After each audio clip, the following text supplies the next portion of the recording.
L'exploitation d'une centrale nucléaire ne peut pas se concevoir si on ne prend pas en compte l'ensemble des risques, dont le plus improbable, un accident nucléaire avec des rejets radioactifs à l'externe.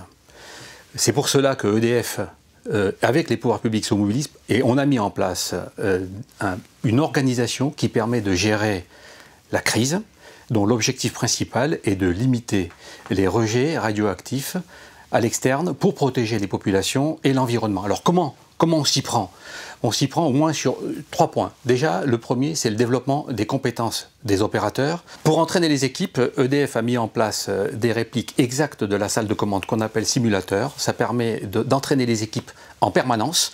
Et dans ces simulateurs pleine échelle, qui sont des répliques de la salle de commande, ils permettent aux opérateurs de travailler et de s'entraîner sur des accidents nucléaires pour qu'ils aient les bons gestes au bon moment, au cas où ça arriverait. L'autre type également, c'est les entraînements des équipes de crise.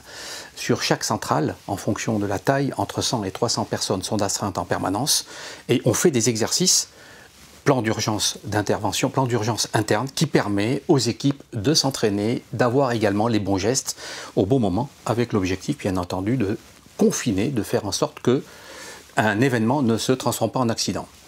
Ce dispositif également, on le complète avec des exercices de grande ampleur avec les pouvoirs publics. Et là, l'objectif, c'est quand même de voir comment la coordination se fait entre les pouvoirs publics, l'autorité de sûreté nucléaire, les autres acteurs et EDF. Là également, toujours la même chose pour améliorer l'efficacité des entraînements que nous faisons. En fin de compte, quand on regarde comment EDF se prépare et les pouvoirs publics, c'est le développement des compétences, la coordination, l'entraînement qui permet d'avoir une efficacité maximale pour permettre d'éviter qu'un événement se transforme en accident.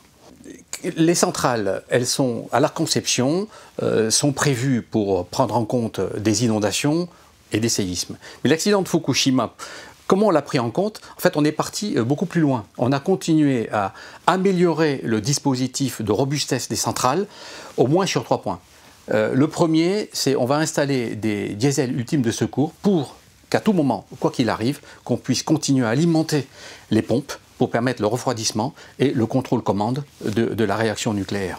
Le second point, c'est la FARN, Force d'action rapide nucléaire, forte de 300 personnes, réparties en 4 équipes, capables d'intervenir sur toute centrale qui serait en difficulté pour amener tous les moyens matériels et humains et aider les équipes à faire face à un accident potentiel. Et le troisième point, c'est nous sommes en train d'ici quelques années de construire également un nouveau centre local de crise qui permet de gérer les choses dans la durée.